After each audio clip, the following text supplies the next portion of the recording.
नमस्कार। आप देख रहे हैं द BNY न्यूज। मैं विवेका। बिहार में लगातार प्रवासी मजदूर के वापसी की पहल चल रही है और जो दूसरे प्रदेशों में मजदूर थे उन्हें ट्रेन के माध्यम से लाई जा रही है और जो दूसरे आसपास के राज्य में हैं उन्हें छोटे बसों से भी लाने की बात और छोटी गाड़ियों से लाने की बात चल रही है। लेकिन इस बीच की सूचना डरावना है कि बिहार में कोरोना पीड़ित की संख्या बढ़कर 1033 हो गई है। 1033 मरीज अब तक हो चुके हैं, जिसमें 400 से अधिक मरीज प्रवासी मजदूर हैं जो दूसरे प्रदेशों से ट्रेन के माध्यम से बिहार आए थे। लगातार आने वाले की संख्या बढ़ती जा रही है। मुखिया को विशेष रूप से अधिकार दिया गया है कि वो अपने इलाके और पंचायत के अंदर बाहर से आए मजदूरों का लिस्ट बनाकर प्रशासन को दे ताकि उसका सही ढंग से उपचार किया जा सके और जांच हो सके।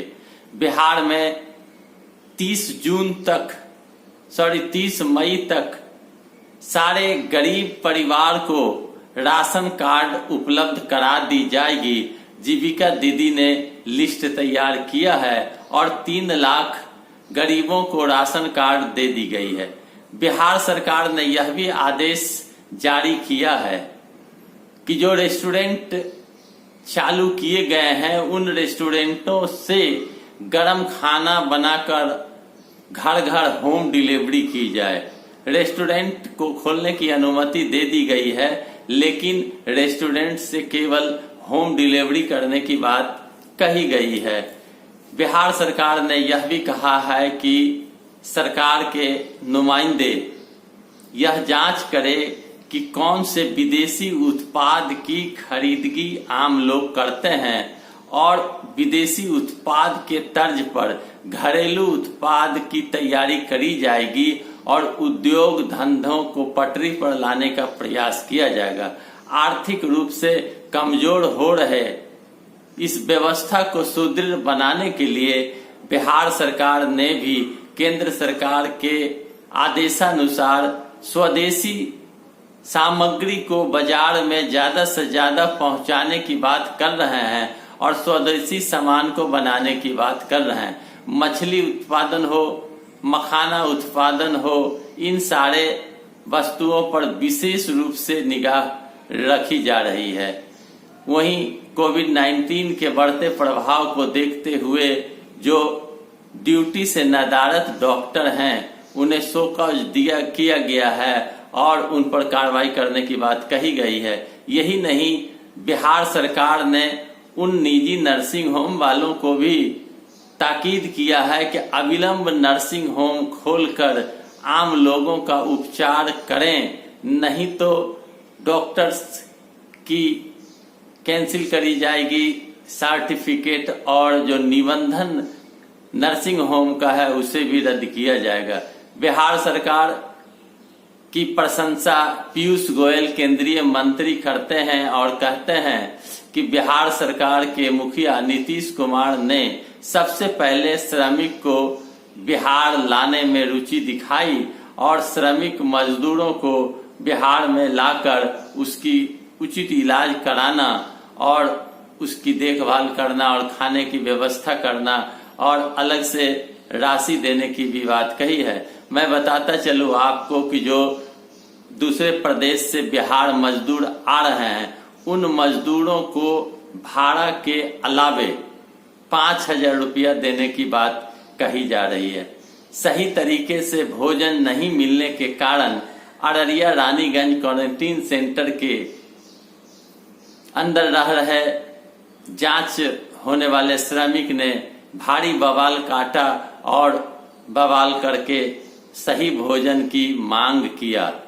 वहीं बिहार सरकार ने यह भी आदेश पारित किया गया है कि जिस क्वारंटीन सेंटर में मजदूर बवाल करेंगे, हंगामा करेंगे, उन मजदूरों को भाड़े की राशि नहीं दी जाएगी। अगर वो सही ढंग से रहते हैं, प्रशासन को कोऑपरेट करते हैं तो उन्हें भाड़ा दी जाएगी।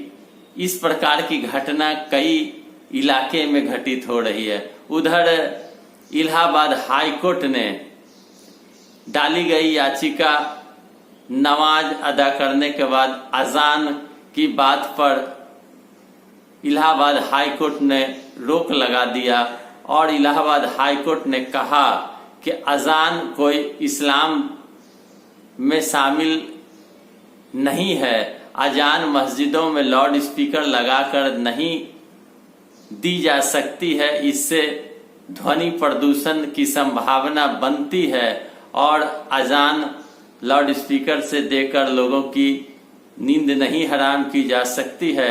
इसलिए इलाहाबाद हाई कोर्ट ने अजान दे रहे जो मस्जिदों में लाउड स्पीकर लगा कर अजान दी जाती है उस पर रोक लगा दी है और कहा गया है कि यह सरकार ने जो अजान पर पाबंदी लगाई है वह सही है। यह आवेदन कई मुस्लिम नेतागण इलाहाबाद हाई कोर्ट में दाखिल किया था, लेकिन कोर्ट ने अजान माइक पर देने की बात को नकार दिया और उसे रद्द कर दिया।